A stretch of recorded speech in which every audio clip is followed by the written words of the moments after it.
Most normal people think 60k won't get you very far in property. They're wrong. If you use the right system, it will change your life. In this video, I'm breaking down the exact system I'm using to turn £60,000 to a £10 million portfolio over the next 10 years. It's no get rich quick nonsense. It's just maths, a lot of training on my part. We've got a plan and what it actually takes. I'm going to talk about the real costs, the real returns, and how we recycle our original cash again and again. If you're stuck with money in the bank and you've got no idea how to grow it safely, this video's for you. Most people would say, oh, you might have to watch that twice to get your head around that. Well, you might have to watch this about 10 times, I'll be honest. I've tried to illustrate it in as simple a way as possible. It took me many weeks to get my head around this, but that was probably based on the level of mentorship that I had. So I'm going to try and do it step by step. One thing I will say is that much more goes into this than I'm about to explain, but I've got to keep it as simple as possible because this is already going to be a lot of information. All right, so please bear with me. I hope I do a good job. Right, so the name of the game is to find a below market value property as illustrated by this kind of decrepit house. And we're going to use an example price that I can purchase this for £100,000. Okay, let's just call it that. So the first step is actually working backwards. So I need to calculate what the end value is going to be. Now, when you come to have your house valued to remortgage the property, and that's the name of the game, that's how we're going to build wealth, is by remortgaging, also known as refinancing. The banks will send out something called somebody called a RICS surveyor, RICS, Royal Institute of Chartered Surveyors. So they'll come to your property and they'll go, okay, like look at the comparables and lots of evidence, and they'll say, right, I think your property is worth X amount. So I'm going to do exactly what the RICS surveyor is, because they're the people that are valuing the property, and that's where my training comes in. It's the most vital part of this whole process, because if you get the end value wrong, then this whole strategy does not work, bottom line. So I'm going to calculate what the decrepit house will be worth after we bring it back to life. So after we refurb it and add value, that's the big word here. We're going to add value. So let's just say I've looked at that £100,000 house and I said, okay, it's worth £200,000 after the refurb.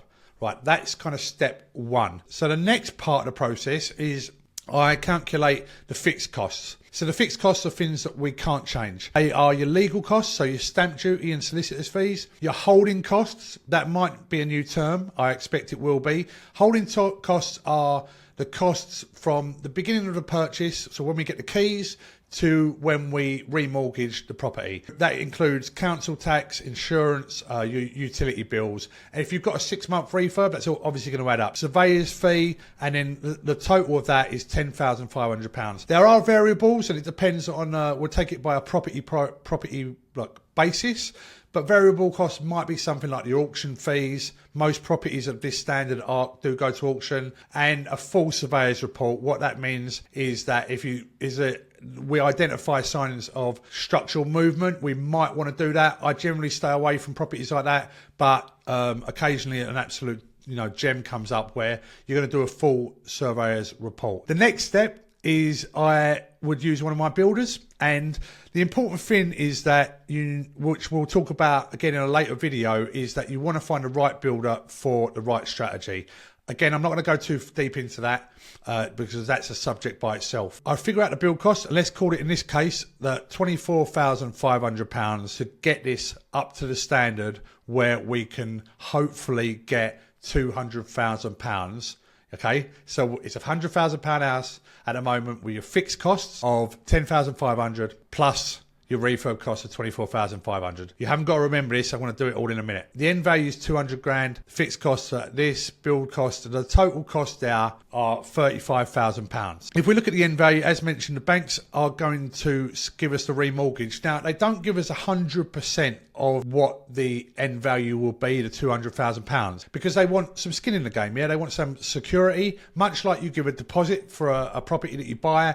They want a deposit for the remortgage. So they remortgage at 75% of the end value. 75% of £200,000, you just take away 25%, and it's £150,000 is what the banks are going to give you when we remortgage if we want the price of £200,000. We're then going to deduct the £35,000. Remember, we've got the fixed costs, the bill costs, and we're going to deduct that £35,000. That means we're left with £115,000. When I say we're left with, we want to purchase the property at that price and hopefully no more. At this stage, I've got to try and buy the house for 115 grand. Even though I said originally that the property was worth 100 grand, we're going to assume, let's say it was a guide price at auction, which means that it could go for 140 as an estimate, right? Because what I'm trying to illustrate here is that there's loads of different ways that I have to negotiate down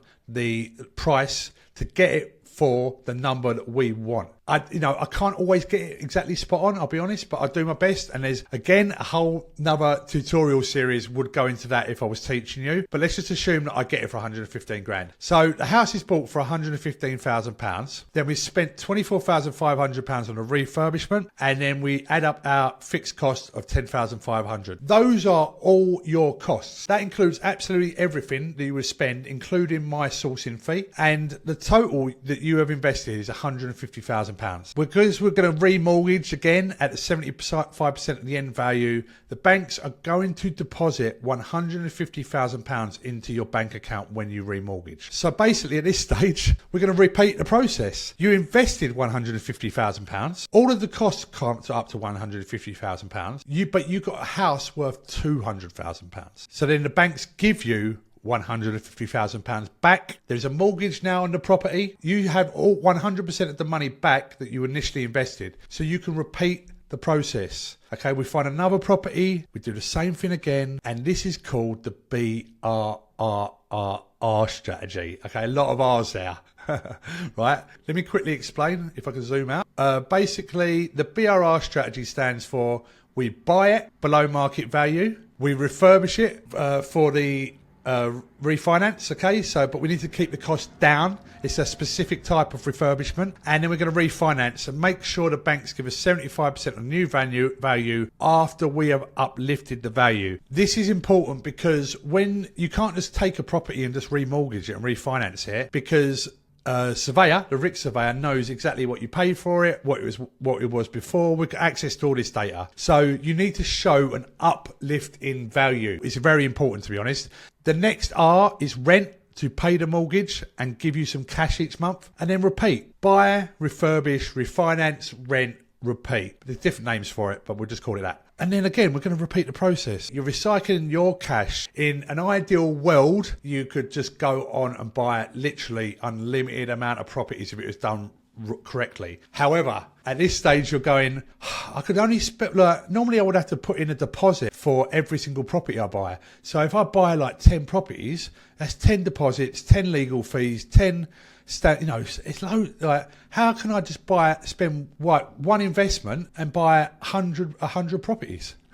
So there is a catch. This is not easy to do. And you're probably asking, why doesn't everyone know about it? A lot of people do know about it, but most people can't do it even after the training, because it involves making relationships and a lot of other different aspects, to be honest. So there is one other catch. It's not a bad one, but, full transparency, there's a way to get around what I'm about to explain. So in the next video, I'm going to explain the catch. It's not a bad one, but let's get on to the next video.